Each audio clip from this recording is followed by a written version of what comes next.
Welcome back to Approaching Infinity, the show where we focus on all things finance, innovation, and technology.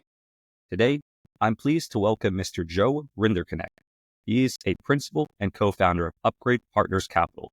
He specializes in aligning investors with high-yield, multifamily real estate projects designed to deliver reliable returns and long-term wealth. He is also the founder of Tainese Tribe, a nonprofit dedicated to providing financial and community support to families facing tragedy, thus creating a meaningful impact in his local community. Finally, he is a seasoned entrepreneur, philanthropist, and fund manager whose leadership spans real estate, finance, and community development, further demonstrating his commitment to building value both professionally and personally. Mr. Rinder, welcome to the show. Anything I missed? You think you got it. I appreciate the introduction, and I'm excited to be here to add some value. Now, of course, for context, we've been in similar circles in the past through other programs, so to say. But after looking through your story and kind of speaking a bit more in detail in the current program we're within, Fundraise with Ryan, I think your story is incredible. And the journey you've been on from entrepreneurship, your nonprofit, multifamily, and we've talked a bit earlier, so I don't want to spoil anything for the audience, but it truly is something inspirational. And I feel like the value add for here is just learning about your story. For context too, a lot of the audience is interested in multifamily real estate. Admittedly, we haven't had much guests in this space so far. So I think it would be a really good value add, just understanding your path, how you came about it, and then just finally learning about your nonprofit and how you're giving back. I think that'd be great. But on that note, though, we can just start off with your hero's journey. Who is Mr. Rinderknecht? Yeah. Well, I think, in order to share kind of how we got to where we're at, we'll kind of start at the beginning, right? For anybody that's watching this, right, I wear a cowboy hat, and it's very symbolic for me, right? Like the name Rinderknecht actually means keeper of the herd. And so, we've been cattle ranchers since the beginning of time, essentially. And, my family have, like my grandpa and my uncles are still cattle ranchers. And, I grew up doing that, and from the ranching, learned really, really valuable values and standards of, hard work, and your word is your bond, and ethics and all that good stuff. And, growing up, I kind of started getting into entrepreneurship because we would raise, we would raise some cows, where you'd have to figure out how much to feed them and how much it costs. And pretty much from buying them to feeding them to giving them medication all the way to selling them and figuring out kind of what that profit margin was, right? And so that was kind of the beginning of getting started into entrepreneurship and starting a business. And my dad by trade is a general contractor. And so I got to learn a lot of that side of things as well with construction. And, so I grew up doing all that. And then, let's see, back in 2013 is kind of where like my entire life changed, right? Like at that time, I can't give you an idea where I was. And this will add a lot of context. So 2013, at that time, I was going to college to be an x-ray tech because that's what my mom and my dad had said would be a safe, secure job. I'd be able to rodeo, do all the things with the horses and cows that I'd want to do, and have a steady income, right? And I was the oldest of 5 kids, and I feel like I always needed to be kind of that perfect son, if you will. And so I would, I was always worried about what people thought about me, right? And so I wouldn't like go do crazy stuff, in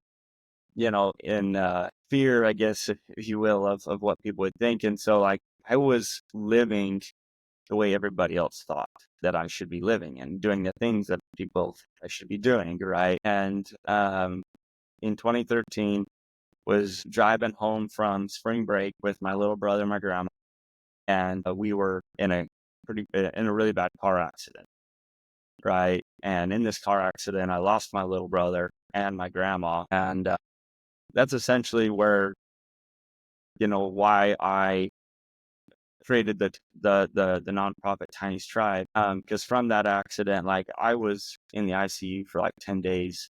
They didn't think that I was gonna make it. Neither my brother nor I had seatbelts on. and he was ejected from the vehicle. And like I went out of the vehicle for a short period of time and like still remember like the car rolling over me.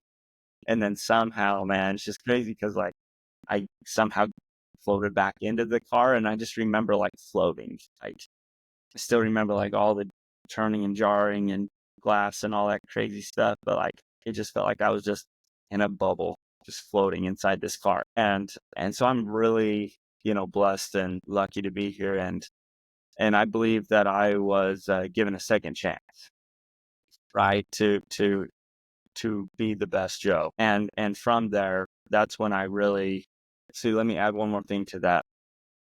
The second chance is what really got me to, become who I am today. But also there was the community aspect that came and helped, pay for funeral expenses and life flight. And like I probably lost sleep because of the amount of people that came and made sure that family and I were, in good shape. Right. And I could have gone down a very dark path, but decided to go down an enlightened path, and really focus on what I was passionate about.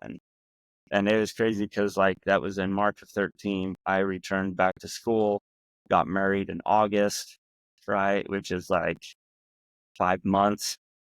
Wow. Sorry to my parents and my wife's parents, because that was, to go from my mom, right? To lose a son and a mom to, Right. me getting married. That, getting married takes a lot of work, but essentially that's where, that was like the, what do you call it? Just like the life event that like, The turning point, so to say. yeah. Yeah, and so I never went back to, medical school. I went right into business and got my degree in finance and entrepreneurship, or got a bachelor's in finance, minor in entrepreneurship and real estate, and, failed out a lot of small businesses. And that's actually where I started getting into real estate, is because one of the mentors at the entrepreneurship program was a real estate guy. And so I started going and learning from him about real estate and finding him deals. Right. And so, that was, yeah, 2014. And here we are today. The rest is history. Wow. That's incredible. Thank you for sharing such a personal story too. When you first told to me, I was like, that's got to be one of the most, of course, it's but one of the most tragic things that could happen to an individual, but it's also a miracle that you survived. And then you had another miracle where you married your wife. And then, like you said, the rest is history. And that's quite the journey. And not many people can say they've had such a quick turner, because that could have gone down a much darker path. And I'm glad it did. Yeah. And I've met people where they've gone down that dark path, and it's taken them. Yeah. There's a guy in another community that I'm a part of, and he had a brother who passed away very tragically, like similar to that. And like he went down the path of like drugs Hmm. and, he's like, I was kind of a gangbanger for a while. And he's like, then I finally found God again. And life's so much better. And it was like a decade later, How important would you say that sense of community was too, where everyone came together? Could you touch on that a little bit, the sense of community? I think the community was everything, truthfully, because, yes, I felt like internally that I had, second chance, but like, I think if the community hadn't shown up, I think that you can sort of fall into that, like, woe is me, a lot more of that pity, Hmm. pity yourself. And like, why did this happen to me? Granted, that happened. But like I had people that I knew, like, and trusted and loved, that like I could, that helped me burden or shoulder that burden. Right. And so I think community is everything. And, you know, applying that to business, right? Like there's a lot of people who are, self-proclaimed like self-made millionaires, billionaires, whatever you want to call that. And I think that's great. It just seems a little lonely, right? Like we're both part of like Ryan Miller's fundraise capital course and our community. Like it's amazing the things that we get to hear of, like the caliber of deals and things that are happening in that community. And Exactly. it's just like if we have a problem, like we can bring that problem to the community and get it figured out, right? It's not something that like we just have to figure out on our own.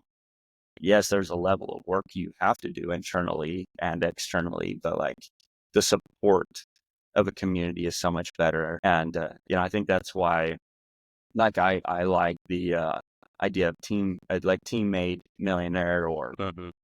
versus self-made.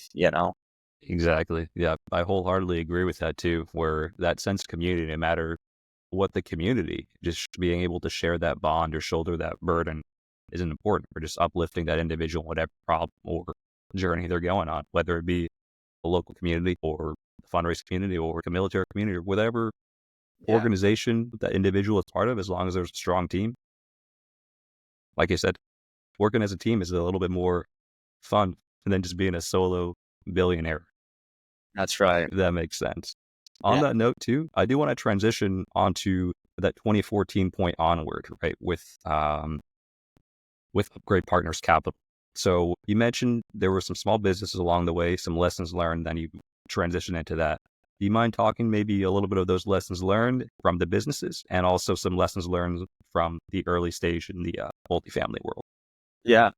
Yeah. So I think with the businesses, it's so funny looking back now because, you know, excuse me, growing up, like doing construction, like I've really only ever like up to like even 2018, like I was very much in like the labor force, right? Like had no sales experience, no tech experience, none of that, right?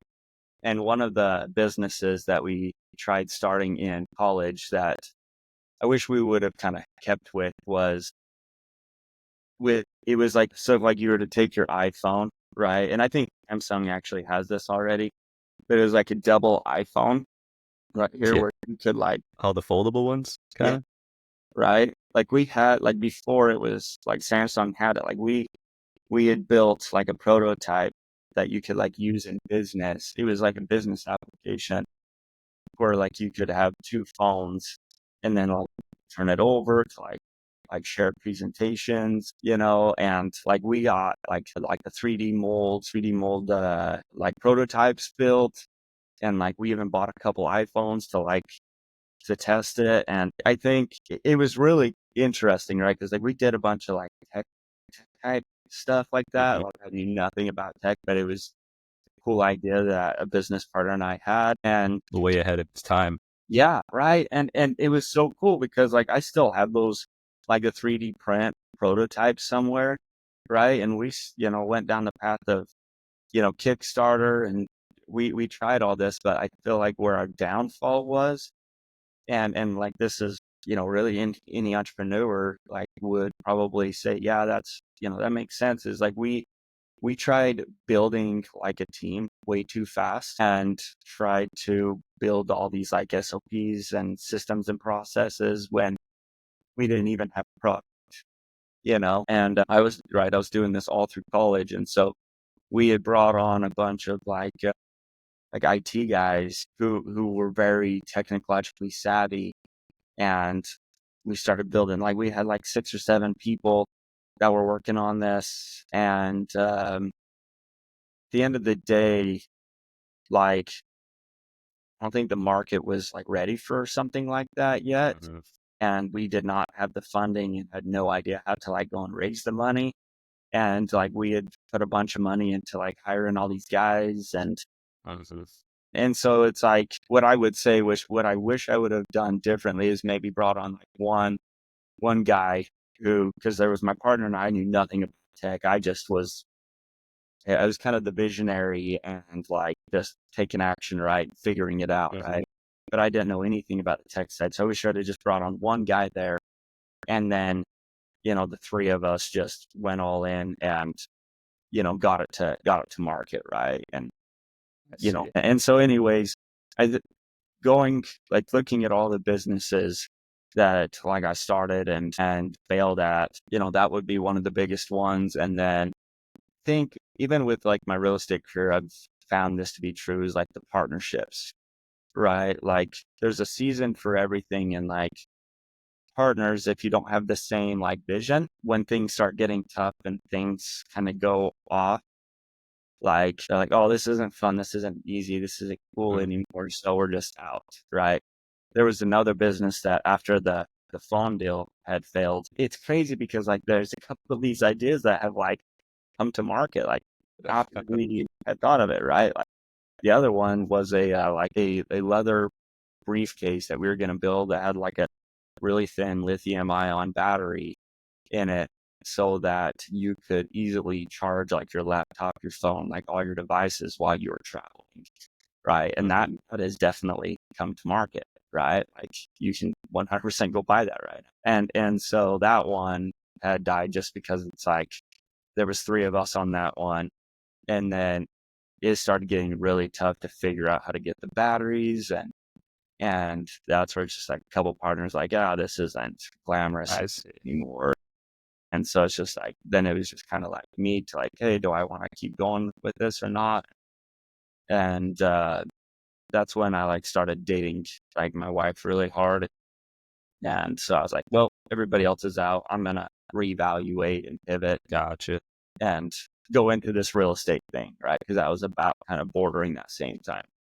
Or would you say before the real estate career took off, you'd say the lessons learned? I mean, like you said, you were the visionary, right? It's important to have ideas and actually have the passion and drive to go after these things originally. So I would say just having the vision is a really good lesson learned. Like, don't be afraid to Yeah. try.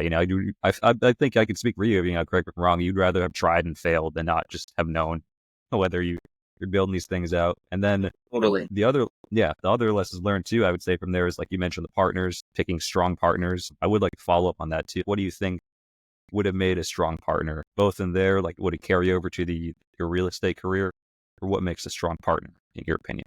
Yeah. I think a strong partner is somebody who I think you got to figure out for yourself first who you are and what value you bring to the table and what your strengths and it's okay what your strengths and weaknesses are and it's okay that you have weaknesses, right? Some people see that as like a bad thing and then are even gonna, take a shot at, building something because they're like, I got all these weaknesses. But you have strengths that somebody else needs because they have weaknesses too. And so, right, I think when picking a good partner, it's important to find, find somebody who has the strengths to your weaknesses, right? Instead of like, for me, I think one of the things, like I found a guy that was too much like myself, right? Where we both had very similar strengths and weaknesses. And so the weaknesses, the holes were still large, right? And so I think with getting partnerships, like I'm in a partnership right now that is probably one of the best ones that I've been in, like in the real estate career.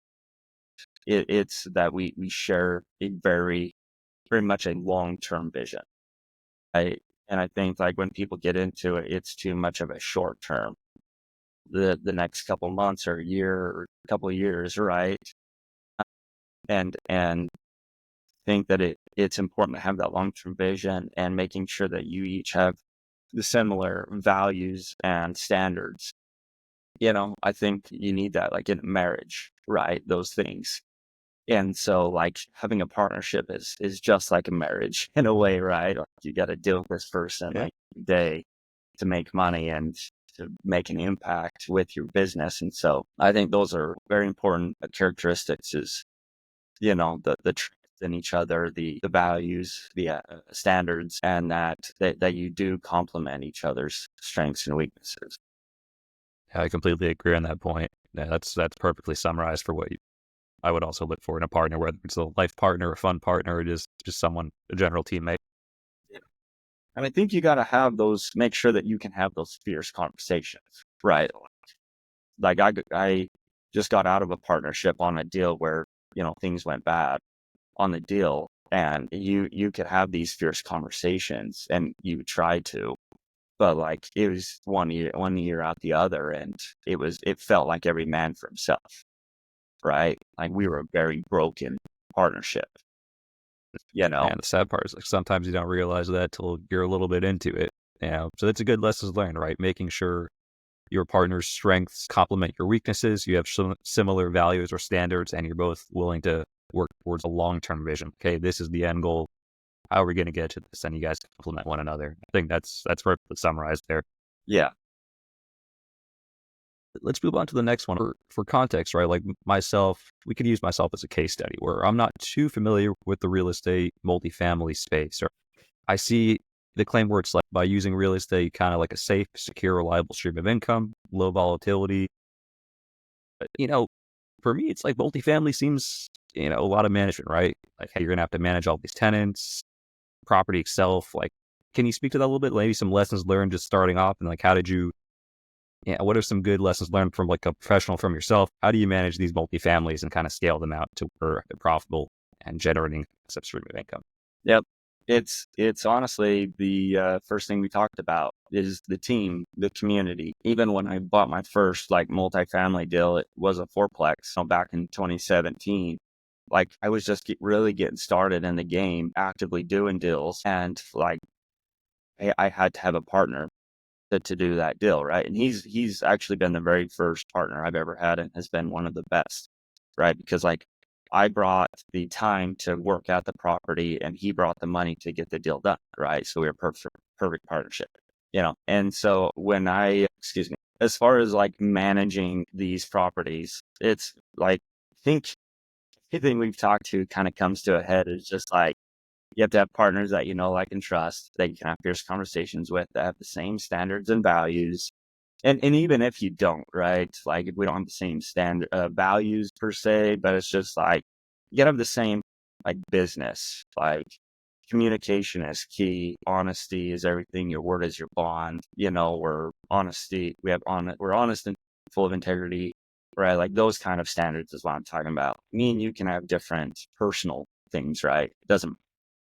And so you got to make sure that like the people that you're working with can do their job correctly, right? And that's where like with multifamily right now, the way that a lot of people are mitigating risk as they grow is bringing like property management and construction management in-house to become what you call integrated, right? But as you get started, most of the time you don't have those things. You don't, right? You don't own your own construction or property management company. And so you've got to find people and other companies that you can trust to go in and, maximize the profit and the bottom line of a property, right?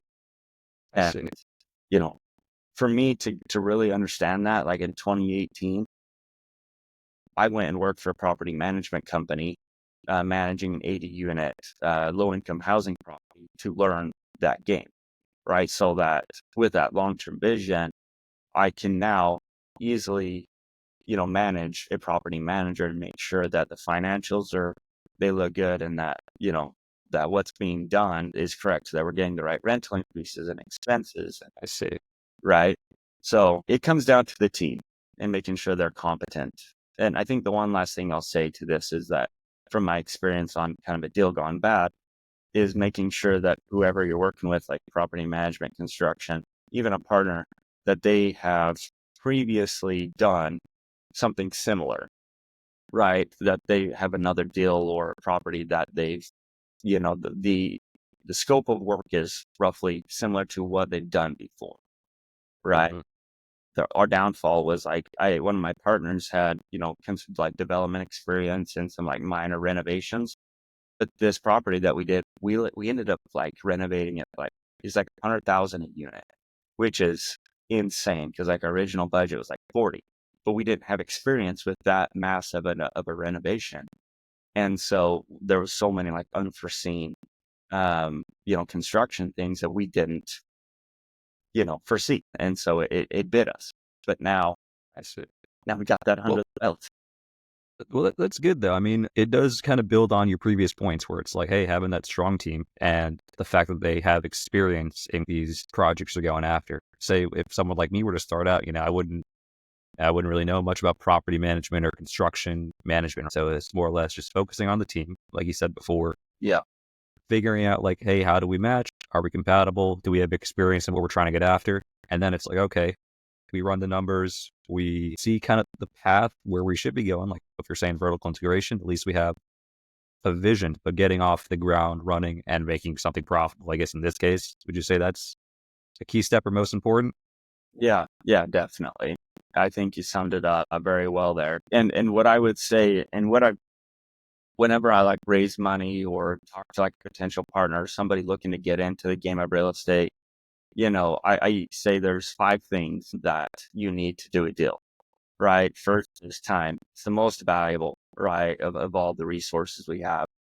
And so, if you have time to go out there and, find deals or, build relationships, right? Like time's the most valuable. Second is knowledge, knowledge of how to do the deal, like underwriting and all that fun stuff.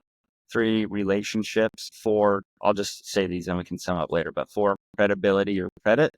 And then 5 is money, right?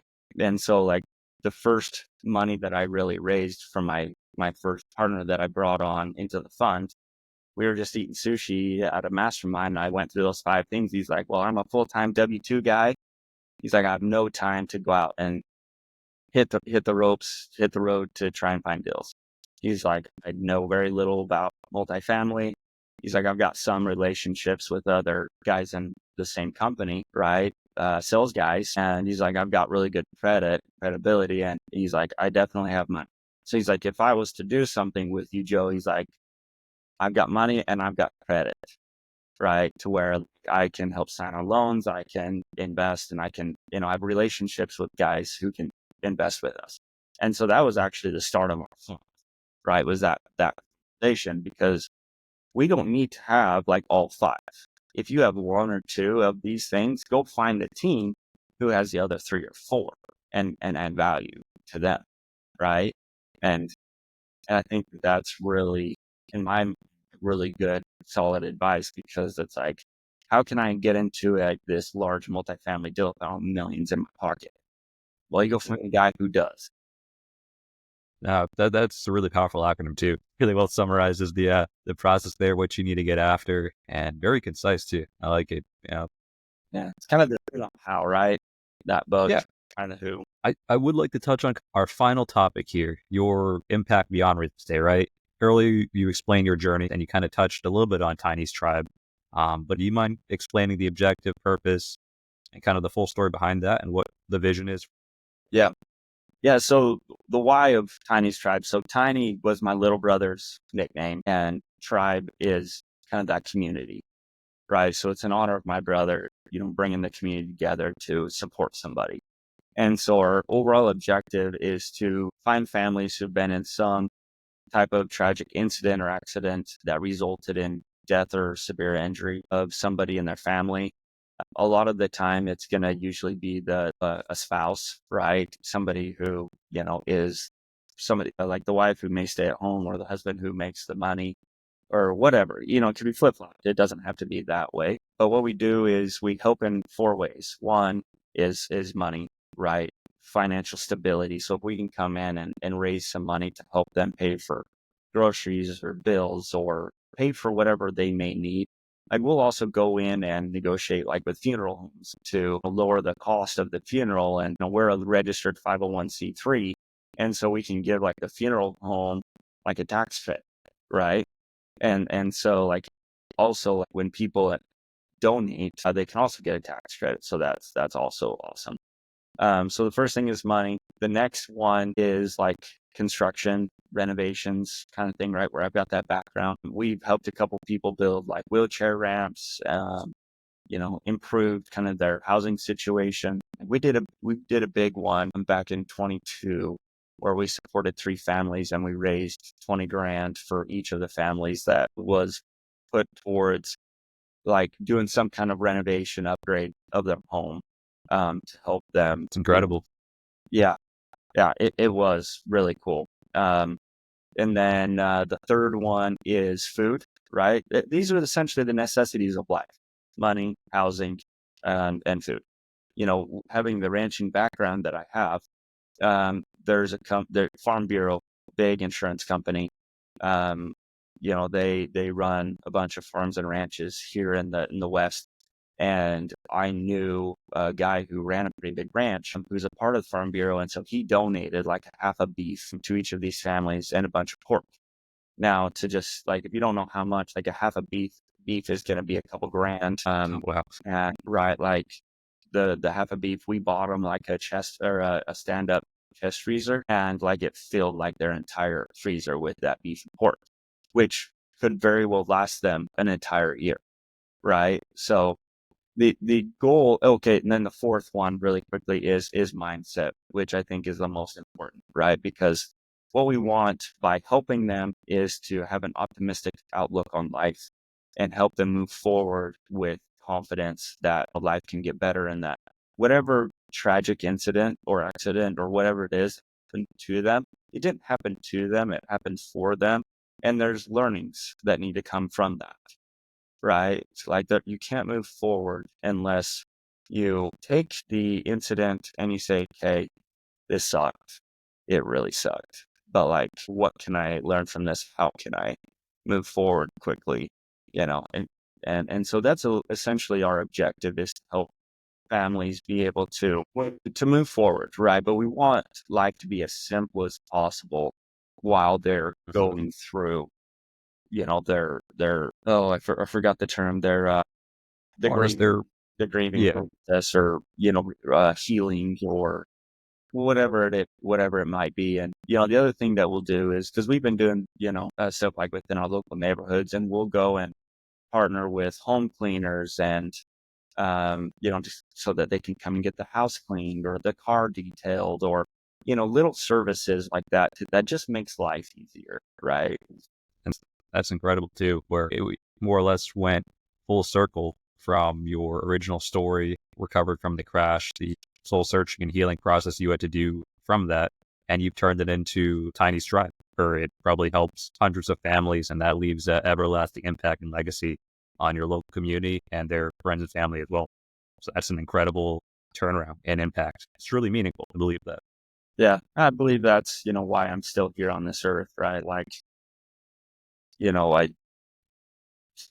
like I said, I'm blessed and lucky to be here. And so that, yes, do I want my brother, my grandma still here with me? Yeah. Cause like my brother, he was 22 months younger than me. Right. And so like we grew up as best friends and best enemies, as if you have a brother, As you brothers understand. do. But now I have the ability and opportunity to make an impact on so many others' lives. Right. Yeah. And then that's what counts, I believe, too. On that note, I would like to wrap things up, but before we do so, we like to do this thing where if you had any words of wisdom, advice, or lessons learned, regardless of topic, that you would like to leave to the audience, does anything come to mind? Yeah. I think what I would say is that no matter like where you are, dream big, I would say. Cause like, if you think of like where I came from, like I didn't grow up rich or anything. Like there was times like my dad was like working on holidays, right? Like just because like we needed to make it.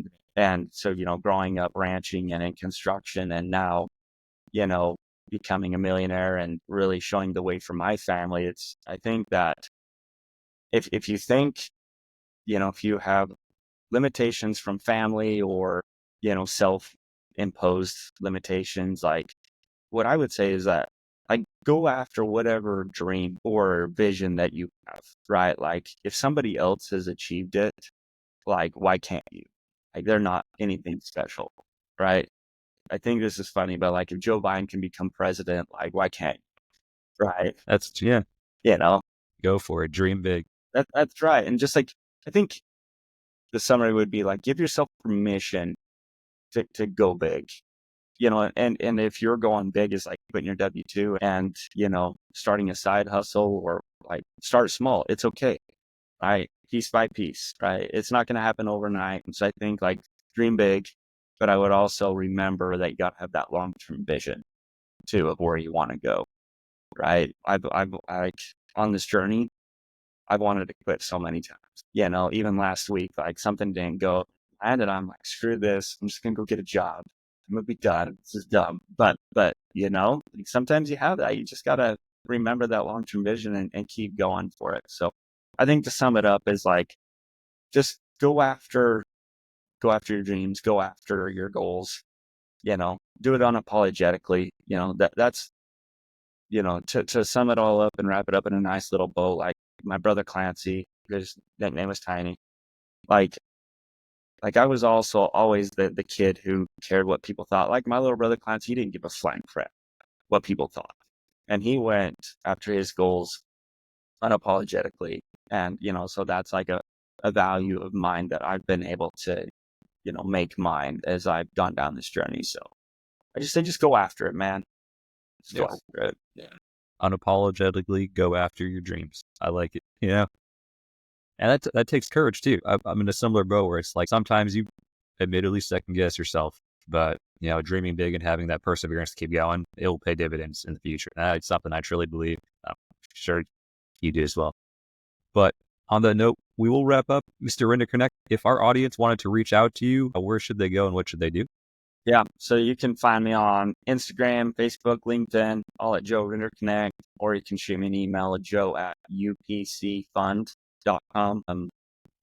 Yeah, I'd be happy to have a conversation with anybody, and I enjoy meeting new people. So Excellent. Awesome. Well, once again, thank you again for joining us on Approaching Infinity. We hope to talk soon. And to our audience, thank you again for listening to another episode. Bye for now.